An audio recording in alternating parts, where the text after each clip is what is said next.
Assalamualaikum warahmatullahi wabarakatuh.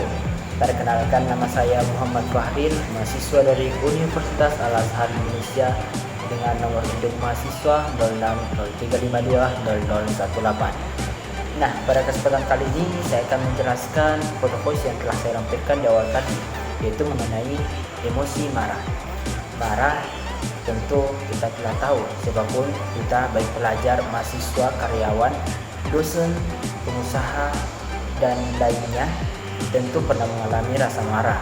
Sama halnya dengan bentuk emosi senang, sedih, takut, terkejut.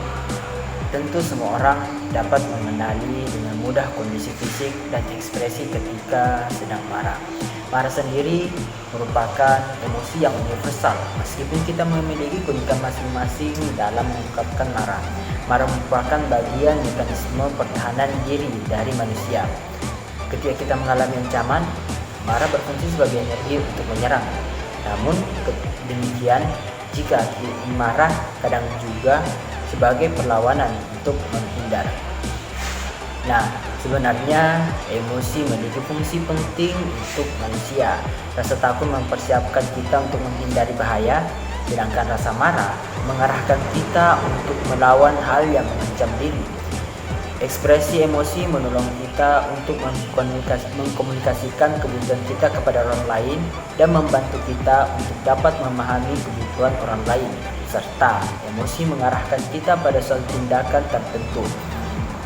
Penelitian menunjukkan bahwa ketika kita diganggu orang lain, maka beberapa menit kemudian kita akan merasa marah terhadap orang tersebut. Nah, lalu pada studi hasilnya lain menyebutkan bahwa kita akan mudah merasa marah ketika posisi berdiri, sedangkan rasa marah akan berkurang ketika merebahkan tubuh. Beberapa orang berpendapat jika marah itu artinya sebuah masalah.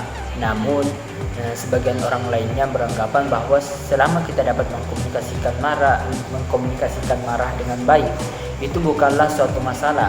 Nah, lalu jika demikian, kapan marah dapat dikatakan menjadi sebuah masalah? Nah, disebutkan bahwa marah harus dibedakan dari hostility dan aggression.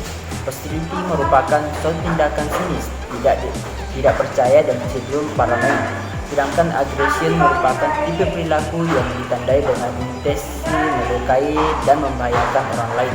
Rasa marah menjadi suatu masalah ketika toksik. Pengertian toksik ini memuat dua aspek, yaitu seberapa sering kita marah, apakah sifat episodik atau kronis. Jika semakin sering kita marah, maka itu sebuah masalah. Nah, kedua, seberapa intens kita marah, apabila semakin sering maka semakin bermasalah. Nah, beberapa variabel yang dapat menolong kita pada rasa marah bersifat toksik, seperti beberapa variabel yang dapat mendorong kita pada rasa marah yang bersifat toksik, yaitu seperti konsumsi obat-obatan, alkohol, kafein, nikotin, dan obatan-obatan lainnya. Lalu ketika mengalami depresi, memiliki masalah dalam komunikasi, kemampuan memecahkan masalah yang rendah, mengalami krisis dalam kondisi stres, mudah menilai situasi atau orang lain secara tidak logis, mengalami kelelahan fisik secara konstan, tidak mempunyai dukungan sosial yang cukup, dan mudah menyalahkan situasi atau orang lain ketika mengalami kemalangan. Nah, tentu kita yang terbiasa dengan marah dan tidak ingin marah kita menjadi sebuah masalah. Nah, kita perlu mengetahui pengelolaan rasa marah. Penanganan rasa marah sudah banyak diteliti dan ditangani oleh profesional psikologi intervensi yang dilakukan biasanya berupa terapi fisik, terapi kognitif, dan perilaku, terapi manajemen marah, terapi art, atau dengan menggunakan terapi musik. Dari beberapa komponen jenis terapi, kita dapat menyimpulkan bahwa individu perlu mendeskripsikan komponen rasa marah yang meliputi komponen emosional, fisik, perilaku, dan kognitif. Nah, pemahaman komponen ini dapat dilakukan dengan cara kreatif, seperti teknik menggambar, melukis, atau merangkai kata-kata. Individu perlu memiliki keterampilan self-monitoring, yaitu menambah kesadaran diri terhadap reaksi dan metode yang ia gunakan ketika menghadapi sesuatu yang menimbulkan rasa marah. Selagi menambah kesadaran dan pemahaman mengenai rasa marah yang dialami, sebaiknya individu juga dapat melakukan relaksasi yang meliputi relaksasi pernapasan, meditasi, relaksasi progresif, atau mendengarkan musik yang membuat kita menjadi lebih tenang. Nah, hal-hal lain yang perlu kita perhatikan adalah untuk dapat mengelola rasa marah, kita membutuhkan dukungan dari orang lain. Dukungan itu berupa emotional support. Nah, kita membutuhkan orang lain memahami masalah yang sedang kita hadapi, memberi kekuatan dan menghibur sehingga kita dapat mengelolanya. Lalu information support. Nah, apabila kita tidak mempunyai informasi yang cukup mengenai cara mengelola rasa marah, perlu bagi kita menambah pengetahuan dari orang lain dari sekeliling kita. Lalu saat ini begitu banyak sumber referensi psikologi yang bersifat praktis dan self-help. Lalu tangible support.